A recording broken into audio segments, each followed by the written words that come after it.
Bismillahirrahmanirrahim. Allah subhanahu wa ta'ala'nın rahmeti bilen, Allah subhanahu wa ta'ala'nın bereketi bilen bu dünyada yaşayız.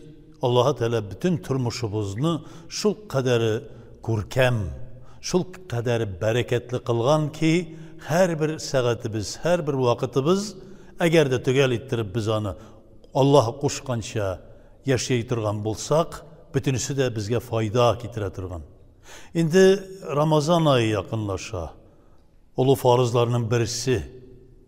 Aşağı işüden, halellerinden tıyılıp duru, dillerini saklav, ağzalarını saklav ayı hürmetli bir ay kelip jeti. Peygamberimiz sallallahu aleyhi ve sellem'nin aytilgen bir hadisinde Recep şehrullah, Şaban şehrul Resulullah, ama indi Ramazan şehrul müminin. Recep ayı Allah Teala'nın ayı bulsa, şuluk vakitte Şaban benim ayım bulsa diye Peygamberimiz sallallahu aleyhi ve sellem ayta, indi Ramazan bütün mümin Müslümanların ayı.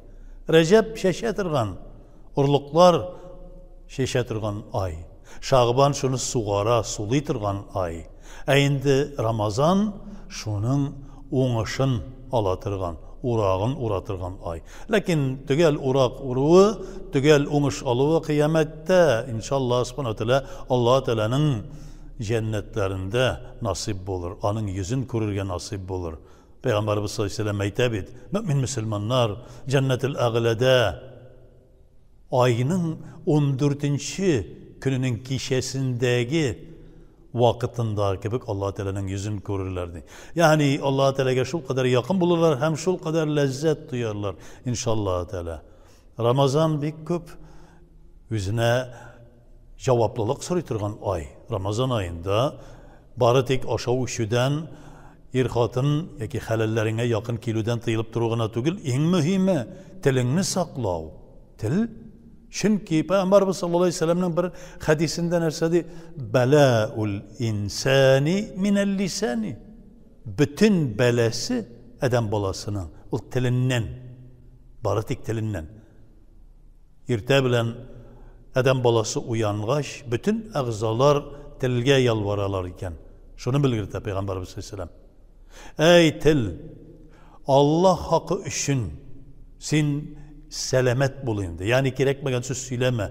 Sen selamet bulsan, kişke kadar biz de selamet buluruz. Ayaklar gerekmegen jirge gitmez. Tenimiz gerekmegen şey kıynalmaz.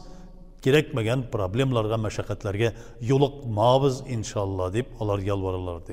Yani in kunte mu'minen de Peygamberimiz sallallahu aleyhi ve sellem eğer hakiki revişte Allah Teala'ya inangan, iman getirgen bulsan, فَلْيَتَكَلَّمْ اَوْ لَتَسْمُودْ Yeki söyle, hayırlı söz bulsun. Kur'an ayetleri, Peygamberimiz sallallahu aleyhi ve sellem'nin sözleri, yeki turmuşta cemiyetke fayda getiretirgan, cemiyette bir fayda biretirgan söz bulsun. Lakin sözün kümüş bulsa da deşmi turğun altındı. Ay bir vakitlerde deşme. Gerekmeyen söz söyleme. Lâhu ve lâhu kirme. Allah Teala Kur'an-ı Kerim'inde kisatip koya. Tıyyip koya. Lâhu ve lâhu. Oyun külkü, boş söz bulmasın. Onlardan kaçığızdı. Onlardan sak buluguz. Allah Teala saklar sizni. Özünüzün ağızdalarınızı saklağız. Allah Teala rizalığı için. Ne için aşağıdan tıyılıp durabız, üşüden tıyılıp durabız?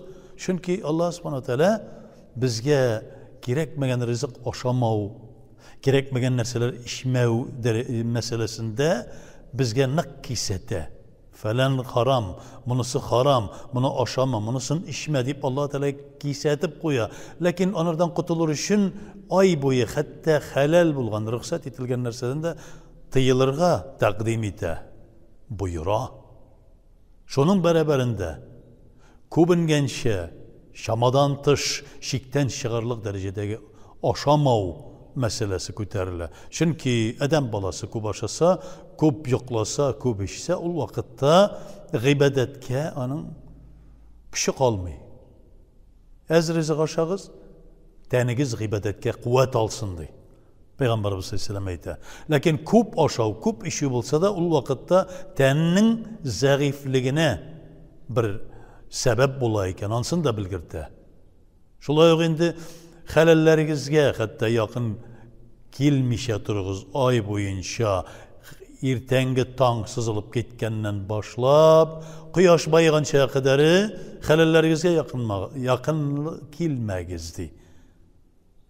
Hatta quyosh batqanchaga kadar ertengi tang sızılıp ketgan şeyden başlap, quyosh bayğanchaga kadar halallaringizga yaqin kelmişe turğuz, o'zingizni qo'lda tutug'iz. Ne için? Başkalarga qaramas üçün Allah subhanahu teala bir ders bile. Ramazan bir medrese ayıdır. Peygamberimiz sallallahu aleyhi ve sellem aytdı. Bu bir mektep, bu bir oku, bu bir bilim bile turgan ay. Lakin en mühimi edep. Ramazan ayında barıtik aşağı işüden, yakınlık kılıdan tıyılıp durğuna tügül, en mühimi bulgan edepni saklav, edepni öğrenu. Çünkü mümin Müslümanın en mühim bulganı, nindigine amel ibadetini kılsa da, onun kabul etilüğü bir şekli bulur. Eğer de ol amel ibadeti, ya ki umumen turmuşu edepke dayanmagan, edepke bağlanmagan bolsa. Şimdi Ramazan ayında Allah subhanahu teala bizge hayır ihsan nasip etsin. Başından ahırına kadar tutup bitirgen nasip etsin. Şundi sıravlar tuva. Eğer de bir kişi uraza tutmasa, meşitke teravih namazına kile alamısın degende elbette kile ala. Kilsin.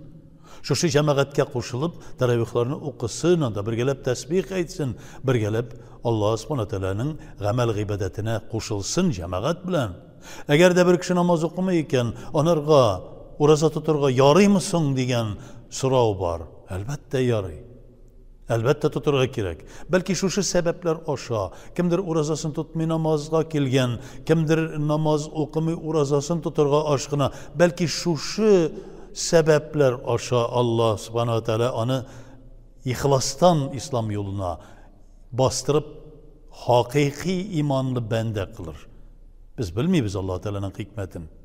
Eğer de indi bir kişi urazada tutmagan, namazında okumagan, fitrasın biriga tegishli bulamısın, fitra birmekçi bula. Birsin. Allah Teala'ya nindidir bir münasebet ko'rsatsin, fidyasini bersin, zekatini to'lasin. Lakin nishikda bo'lsa bir adım, yartı adım, 1 millimetr Allah Teala'ga taba aşkınsın, gitsin, barsın. Eğer de şulay iteyken Allah Teala'nın kutsi hadisi var. Kulum mena taba yakınaya başlasa, min ona jigirip gelirmen dey. Ol atlap gelse min jigirip gelirmen dey. Hem ko'tarib alırman, hem özümün dostlarımdan kılırman. Benim dostlarım benim köbbem aslında. Yani şu alarının bir nindi ziyan, kaygı, hasret körüleri bulmaz alarga bəxet, sağadet bulurdu. Allah subhanahu teala turmuşlarımızın bereketli kılsın. İlk günlerimizni tanışlık bilen suğarsın. Ko'ngillarimizni iman nurları bilen nurlandırsın. Rızıklarımızga bereket, ailelerimizge bereket, muhabbet. Hem indi bu dünyada da, kilesi dünyada da Allah subhanahu teala bəxetli hem Allah Teala'nın görkem bir kulları bulduğumuzu nasip etsin.